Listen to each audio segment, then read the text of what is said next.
So Diego Gil Edo says, could you make a North Island video for 6-day itinerary, but flying back from Auckland instead of going to Wellington?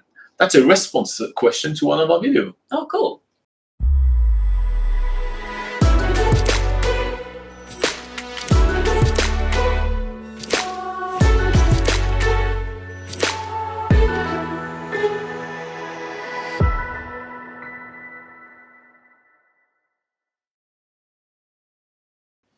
All right, so just a quick backstory about this one.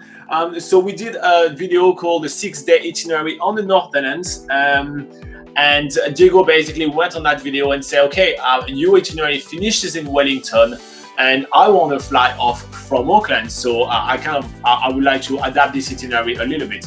So our first, so we had a discussion with Laura, and our first opinion was you should literally just fly from Wellington back to Auckland at that point. So you finish like kind of in the evening, you fly back Wellington to Auckland, and then you'll be able to, well, you'll be at the Auckland airport. So hop on a plane and go home. So that would be our main way of doing it, just because it would allow you to do so much more around the North Island. And on top of that, it is rather cheap to fly between Auckland and Wellington. There is a lot of flight going through, and there is 2 companies there, so there is a little bit of competition. So there is a company called Jetstar, and there is a company called Air New Zealand. So now those 2 companies compete a lot on the main kind of route around New Zealand. So it's usually Auckland, Wellington, Auckland Christchurch, and Auckland Queenstown. And that's the one where you're going to get some really cheap flight. It can go as low as around $49 that we find quite often.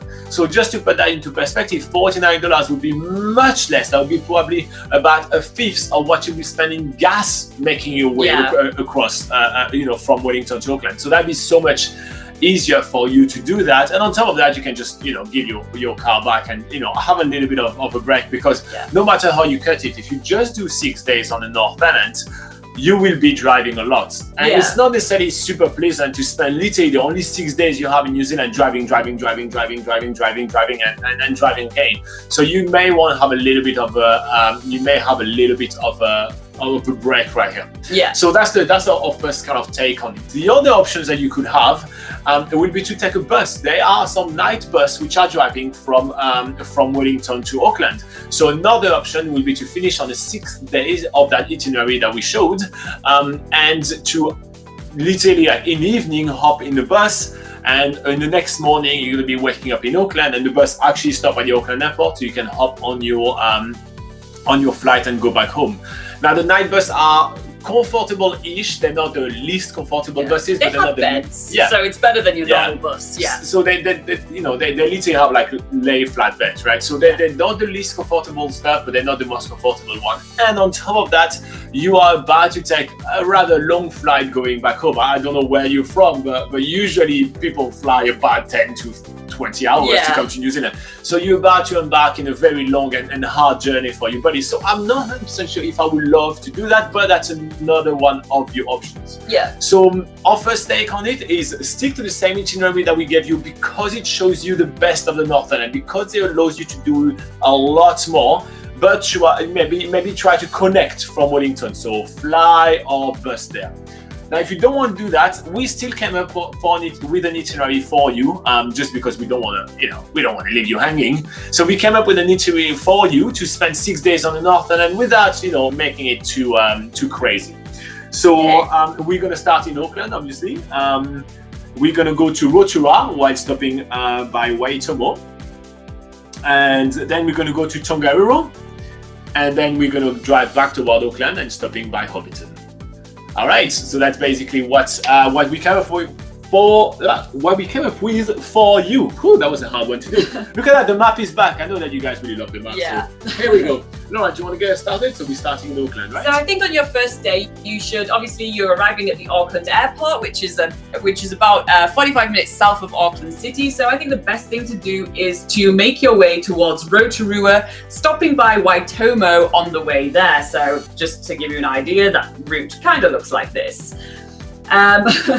So in Waitomo, this is the famous place in New Zealand to see glowworms, which are these really awesome little blue twinkling lights that you can see in caves.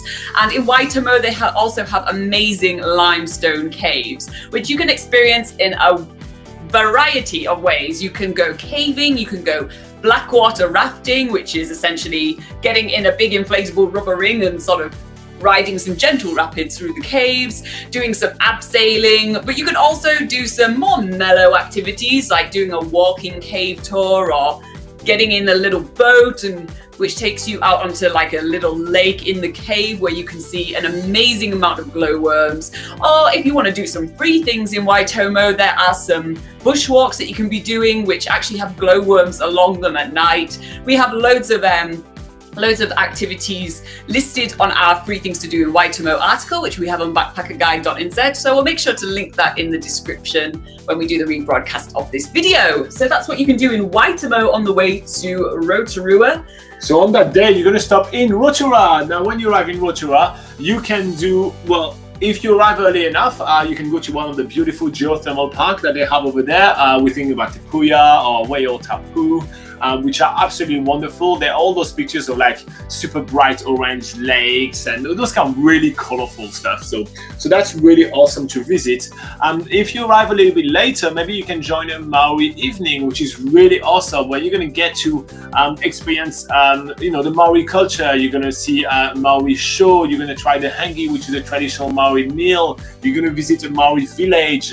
It's absolutely wonderful. And there's a couple of places where you can do that. There's one called Mitai, and there is the other one which is called Tamaki Village. Whew, I was about to forget the name. Which is called Tamaki Maori Village. Now we have videos of all those activities in this channel, so you can just use the search bar on our channel and just type, just type Maori, for example, and you'll find those things. And in type geothermal and you'll find the geothermal parks as well.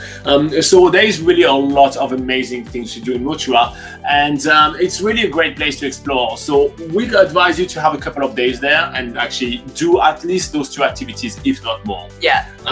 Then after that, you're going to make your way toward Tongariro, and there are some towns around which are National Park and Turengi.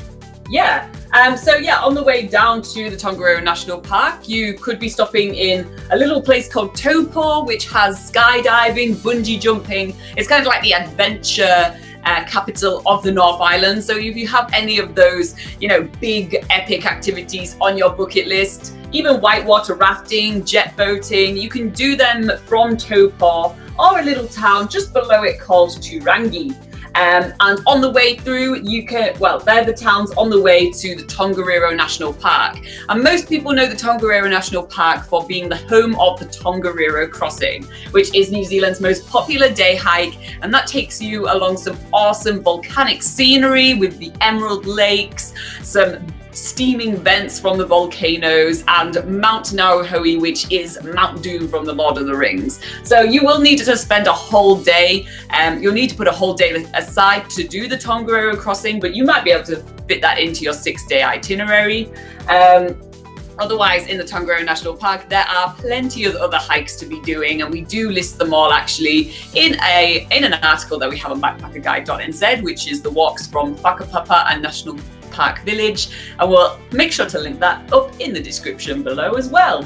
So then the next day you'll be making your way back toward Auckland via Hobbiton. Here you go. So now Hobbiton is, one of the most popular attractions in New Zealand. It is the movie set where the movies like The Lord of the Rings and The Hobbit were shot. It does look exactly like in the movie. It looks absolutely fantastic. It's a rather quick tour though. You'll be surprised that it goes that fast, but there's really a lot to see along the way. You get a lot of really typical picture opportunity and the perfect things to see on your way back. But if you're not into that, you can stop alongside the Coromandel Peninsula. There is a place called the Karenga Heke Gorge, which are absolutely fantastic. It's a short walk to visit and it's beautiful natural gorge. They're really nice. So those two places are a little bit of a detour, but it's definitely worth doing while you're making your way alongside back to Auckland. Now, if you do have an extra day in Auckland, we suggest that you go to Rangitoto Island, which is just a short ferry away from the Auckland city centre. And there's an extinct volcano where you're going to be able to walk on lava field, go inside lava caves, and go all the way on top, and you have a beautiful view of the skyline. That would be a great way to spend your last day in Auckland. So this is how we will do literally just 6 days on the Northern End and driving as a loop and getting back up to Auckland. But again, there is a lot of options to keep doing the same itinerary that we suggested, finishing in Wellington and then make your way back toward Auckland, the largest city of New Zealand. So this is our opinion on what you should be doing, Diego. If you did find that useful, like, subscribe. If you guys are watching it and your name is not Diego, you can still like and subscribe. And if you have comments and questions of your own, put them in the comments below. We're here to answer your questions every single week. And if you guys, sorry, I was going to say, and if you guys actually have a certain amount of days in New Zealand and want us to make an itinerary for you, make sure you put it in the comments in the video below or in the description below, and put your comments in the live chat, and we will make an itinerary for you guys. Yeah.